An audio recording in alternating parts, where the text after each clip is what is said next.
This episode is brought to you by Skillshare. The first 1,000 people to sign up using the link in the description will get their first 2 months free. For thousands of years, mankind's only source of healthcare was the local witch doctor, druid, shaman, or spirit healer. Yet while modern medicine has long done away with these traditions, many of today's medicines and treatments have their roots in what was once considered magic. Druids and witches in ancient Europe, for example, were renowned for their use of various plants, herbs, and fungi to treat injuries, and modern science has discovered strong antibiotic properties in many of these ingredients. But what about the darker side of magic? That's what we'll explore today in this episode of the infographic show, Black Magic Potions and Spells.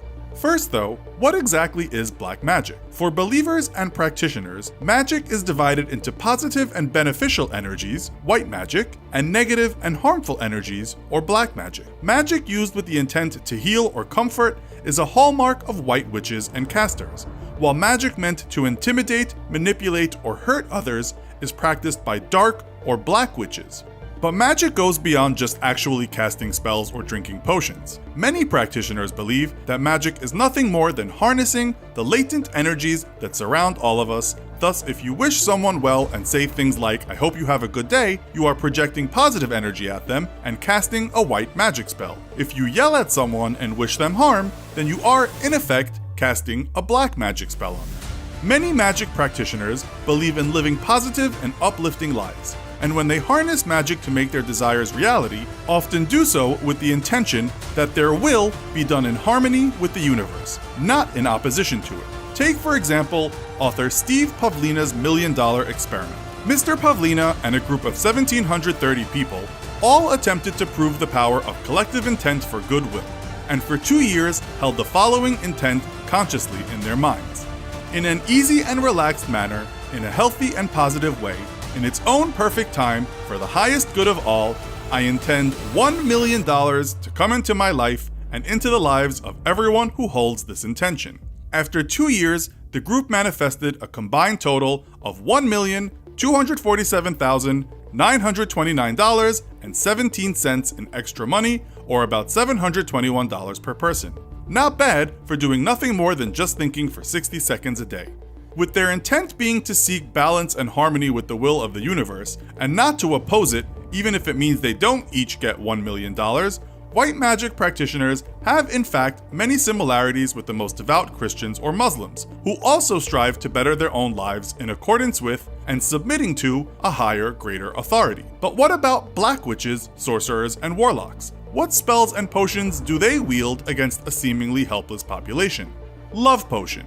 An old standby of magic, the love potion is as timeless as, well, love itself. While white magic practitioners may create potions meant to attract love, black magic practitioners devise potions meant to bewitch and ensnare the targets of their unwanted affections. To create a love potion, you will need 7 coriander seeds, a cup of water, a straining cloth, and a mortar and pestle. Before you start crafting the potion, you must say the name of your target 3 times, then begin chanting the following as you grind the 7 coriander seeds. Warm seeds, warm heart, let us never be apart. As you crush the seeds and chant, you must focus your energy and affection onto the seeds themselves, transferring energy and creating the energy charge for the spell. Once properly chanted and crushed, put 3 pinches of the seeds into the water and let the mixture sit in a chalice for 12 hours. Then strain the potion and simply have your victim ingest it, though as anyone who has ever dated knows, someone might seem great at first, only to be unbearable with time. So maybe it's better to do it the old-fashioned way, rather than be stalked forever by a creepazoid. Freezing spell. Have an annoying coworker that just won't stop bothering you about the latest Marvel Cinematic Universe spoiler? Or perhaps your love potion worked a little too well. No problem. Try a freezing spell to discourage that person from bothering you anymore. Not meant to literally freeze a person, freezing spells are meant to stop the occurrence of something, in this case, a person bothering you. For a freezing spell, you will need a picture of the person you want to freeze, a black candle, lighter, and an elastic bond. Start by placing the picture on your altar. If you don't have an altar prepared, a simple Google search can help you find out how to create one. Then light your candle and meditate for 5 minutes on the person leaving you alone completely. Let the candle burn on its own for at least 10 minutes, then extinguish it and believe in your heart that the person has left your life. Take the photo and wrap it around the candle, securing it with the elastic band. As you secure the photo, recite aloud, "As of today, you will move away from me, you will have no power over me, you do not see me anymore. Then place the wrapped candle in the freezer and continue to meditate on this person leaving you alone, and simply leave the items in the freezer for as long as you want the person to stay away. Restraining orders are also a good alternative and don't require a magical altar. Spell to separate a married couple. Is the target of your affection proving immune to your witch brews? Or perhaps he or she thinks it's creepy you keep trying to get them to drink your strange green water. Are they married? Good news, there's a spell for you to help ensure the marriage fails. However, this spell can also be used to break other bonds, such as those of a husband and his mistress or vice versa. You'll need white clothing to wear during the ritual, though according to our research, it is completely acceptable to perform this ritual while completely naked. And honestly, why not? You'll also need a black bag, a plastic knife, a large lemon, a photograph of the couple you wish to split, and 6 small nails. You should perform your ritual at night, especially if you're butt naked, and start by saying the 7 prayers of Creed. If you're not up on your Creed prayers, again, a simple Google search will help you get the info you need. Once the prayers are completed, cut the photograph of the couple so that only the faces remain. Then take the lemon in your right hand and say the following: Behemoth, destroy this relationship. Let their togetherness bring only pain. I bring to you this lemon as an offering. Please destroy this relationship. Then use the knife and cut the lemon, putting it and the knife into the black bag. Our source warns that at this point, you may feel chills, but it is important not to break your concentration or look into the bag. Remain focused on your dastardly deed.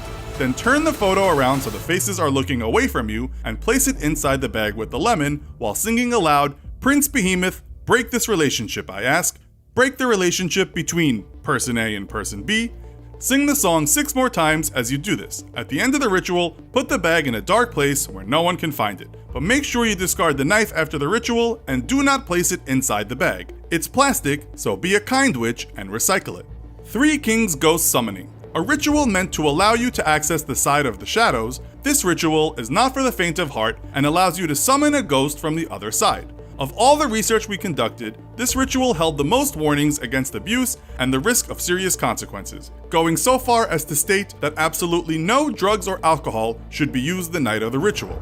You will need a large empty room without windows, or if it has windows, then they should be covered so the room is completely pitch black. You'll also need a pack of candles and a lighter, a bucket of water with a cup, a fan, 2 large mirrors, 3 chairs, an alarm clock, a fully charged cell phone, a trusted assistant, and a toy or valuable object from your childhood. Begin the ritual at exactly 11 p.m. by placing the first chair facing north. Then the other 2 chairs should go to the left and right. The north-facing chair is to be heretofore known as the throne. The distance between the throne and the other 2 chairs, one representing the queen and the other the jester, should be about arm's length. Place the large mirrors in each of the chairs so that they face each other. You should be able to see your own reflection out of the corner of your eye.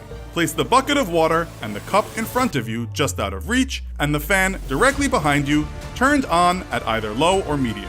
Set the alarm for 3:30 a.m. and go to a separate room, leave the door open and turn off the lights and go to sleep while embracing the childhood object.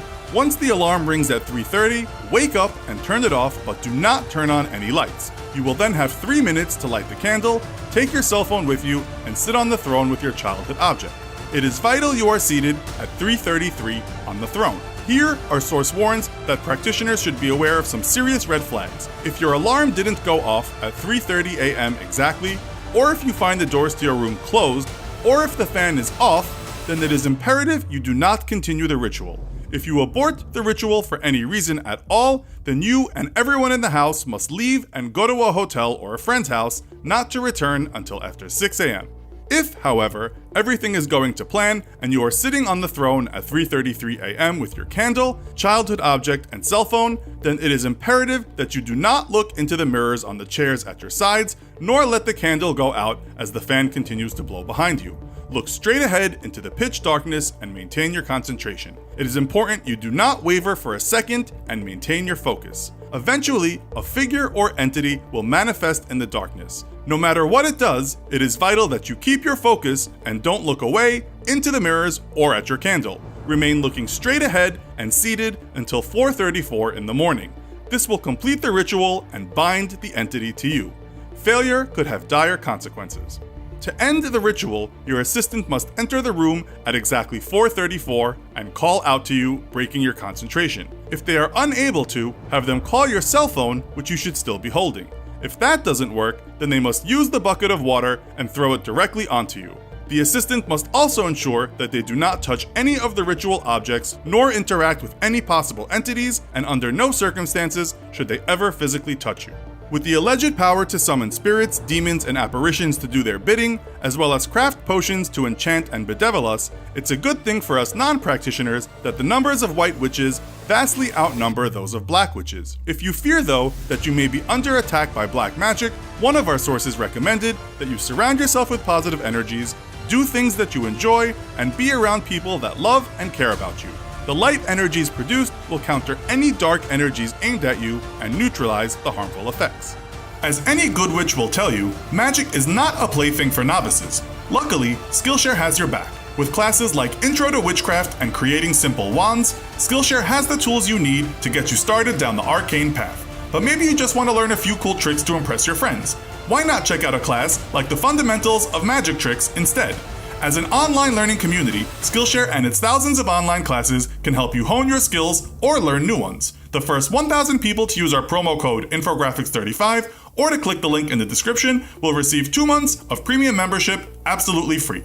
Join Skillshare and start learning today. So, are you a practitioner of magic? Have you ever cast a white or black magic spell? Let us know in the comments. Also, be sure to check out our other video called Could the Legendary Mothman Actually Exist? Thanks for watching, and as always, don't forget to like, share, and subscribe. See you next time!